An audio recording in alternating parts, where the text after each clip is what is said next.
तो हम लोग आज 21 नंबर सीख रहे हैं, ठीक है। 21 नंबर, तो 21 नंबर दिया है, निम्नलिखित में से 35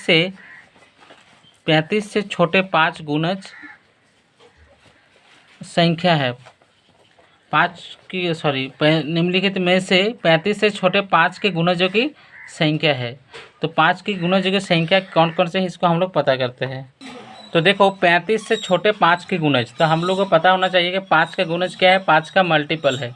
जैसे हम लोग ये पढ़ते हैं, टेबल पढ़ते वही, तो 5 1 जा 5, 5 2 जा 10, 5 3 जा 15, 5 4 जा 20, 5 5 जा 25, 5 6 जा 30।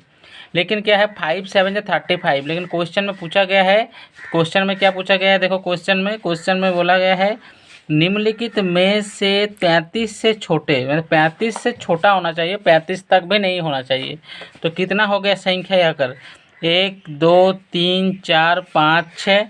तो यहाँ पर मेरा आंसर हो जाएगा 6। तो 31 का आंसर हो गया 6। Is there any question?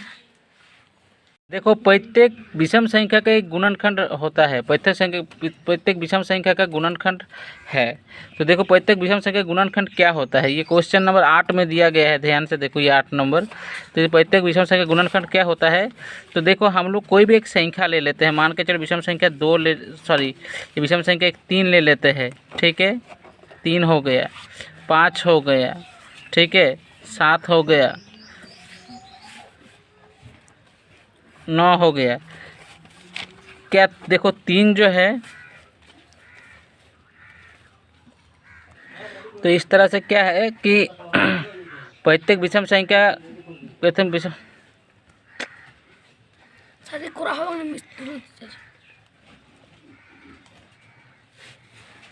तो देखो प्रत्येक विषम संख्या का अभाज्य गुणनखंड क्या होगा, जैसे ये भी 1 से भागा जाएगा, ये भी 1 से भागा जाएगा, ये भी 1 से जाएगा और ये भी 1 से जाएगा। तो हर एक विषम संख्या का अभाज्य गुणनखंड 1 होता ही है। तो इसका आंसर क्या हो गया तुम्हारा 1 हो जाएगा।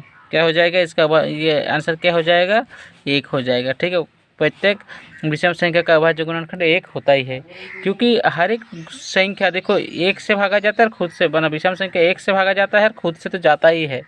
और जैसे 9 है, 9 और भी संख्या से जाता है, 3 से भी जाता है। तो लेकिन एक ऐसा संख्या है कि हर एक विषम संख्या 1 से भागा जाएगा ही जाएगा। In this way we can write 1 is, मतलब 1 सबका गुणनखंड है, ठीक है। समझ में आ गया? देखो 230 का अभाज्य गुणनखंड है, 230 का अभाज्य गुणनखंड निकालने के लिए मुझे हमको उसका एलसीएम करना पड़ेगा। तो एलसीएम हम लोग ने किए, तो इस तरह से एलसीएम आ गया। तो इसके लिए हम 2 गुना 15 गुना 23 लिखे, और ये क्वेश्चन नंबर क्या है 24 है। तो जो 24 है हम लोग का क्वेश्चन, तो 24 में हम लोग का आंसर क्या हो गया कि 230 का कितने अभाज्य गुणनखंड है, तो 3 अभाज्य गुणनखंड है। समझ में आ गया? देखो क्वेश्चन नंबर जो 17 है अभाज्य गुणनखंड में, वो छोटी से छोटी संख्या क्या है जिसे 72 गुना करने पर 112 का गुणज प्राप्त होता है। वो छोटी से छोटी संख्या क्या है, वो छोटी से छोटी संख्या क्या है जिसे 72 गुना करने पर, मतलब 72 को हम किससे गुना करें कि 112 का गुणज प्राप्त हो। तो गुणज सबसे पहले पता होना चाहिए कि 12 किस किस से, मतलब 12 का एक, जैसे मान के चलो अगर हम टॉप टेबल पढ़ते हैं, 14 का टेबल पढ़ते हैं, तो 14 1 जा 14, 14 2 जा 28। इस तरह से देखो 14 को अगर हम लोग गुना करेंगे एकदम एक निश्चित समय तक, तो क्या हो जाएगा 12 हो जाएगा।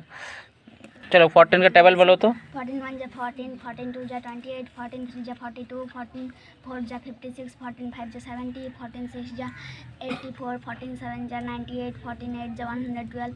तो 14 9 जा 112। तो देखो यहाँ से हम लोग को क्या पता चल गया कि 14 एक मात्र 14 का मतलब 14 का अगर मल्टीपल करेंगे, गुणज करेंगे, तो 112 आ जाएगा। तो वो छोटी से छोटी संख्या क्या हो गया 14 हो गया। समझ में आया? अब आप लोग को समझ में नहीं आ रहा कि ये हम लोग 14 लाए कैसे, राइट, है ना? तो देखो सबसे पहले हम लोग क्या करेंगे, जो ये 72 है और 112 है, इसका एलसीएम करेंगे। क्या करेंगे? इसका एलसीएम। तो इसका एलसीएम करने के बाद देखो इसको 2 से भगा दिया तो 36, ये 56, ये 18, ये 28, इसको 2 से भगा दिया 9 14, फिर क्या हो गया, फिर 2 से भगा दिए तो 7 हो गया, 3 से भगा दिए 3 हो गया, फिर 7। तो इस तरह से हम लोग का क्या हो गया, इसको हम लोग क्या किए हम लोग इस तरह से क्या हो गया कि एलसीएम बनाए तो क्या हो गया, एलसीएम हो गया 1008। तो 1008 एक ऐसी संख्या है जो 72 से भी भागा जा सकता है, जो 72 से भी भागा जा सकता है, 112 से भी भागा जा सकता है या नहीं, ठीक है। तो इस तरह से क्या हो गया कि 1008 एक ऐसा संख्या है जो किसको भगा दे सकता है, 72 को भी भगा दे सकता है और 112 को भी भगा दे सकता है ना, यही ना समझे। तो इसी का यही तो एलसीएम होता है। लेकिन हम लोग अब क्वेश्चन समझते फिर से। तो वो छोटी से छोटी संख्या क्या है जिसे 72 गुना करने पर 112 का गुणज प्राप्त हो। तो वो छोटी से छोटी संख्या क्या है, 72 के साथ मैं अगर गुना करूँगा, 72 के साथ वो संख्या में अगर गुना करूँगा तो क्या हो जाएगा कि 72 के साथ अगर मैं गुना करूँगा तो क्या आ जाएगा, मतलब 112 का मेरा क्या हो गया, 112 का गुणज प्राप्त होगा। तो देखो, तो इसको प्राप्त करने के लिए एक चीज़ देखो, 1008 से हम 72 को भाग दे देते हैं। क्या कर देते हैं, 1008 से 72 को भागा दे देते हैं। तो देखो 72 को अगर मैं भागा दे देता हूँ तो 1008 से, तो इस तरह से हम लोग क्या गया, 14 आ गया। दैट मीन 72 को अगर 14 से गुना करता हूँ तो मतलब 1008 आता है।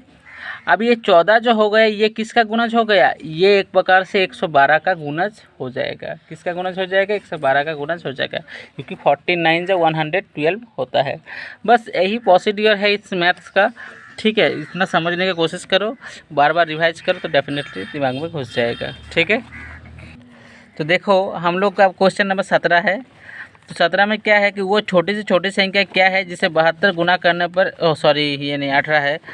निम्नलिखित में कौन सी संख्या 1 से 17 के बीच की सभी अभाज्य संख्या से विभक्त होगी। मतलब यह का जो संख्या दिया गया है 1, 10, 100, 1000, 10,000, लाख, 10 लाख, तो 51 लाख 55,000, 51 लाख 5,513 है ना।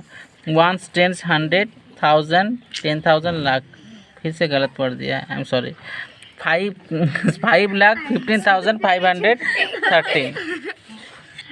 यहाँ पर क्या है 5,15,513, यहाँ पर भी 4,40,440। तो इस तरह से ये संख्या है। तो कौन सी संख्या बोल रहा है कि 1 से लेकर 17 के बीच जितने अभाज्य संख्या है, देखो 17 के बीच मतलब 17 तक हमको लेना है। 17 के बीच मतलब 17 के भीतर एक्चुअली लेना चाहिए था, लेकिन 17 तक हम लोग लेंगे तभी जाके इसका आंसर मिल रहा है।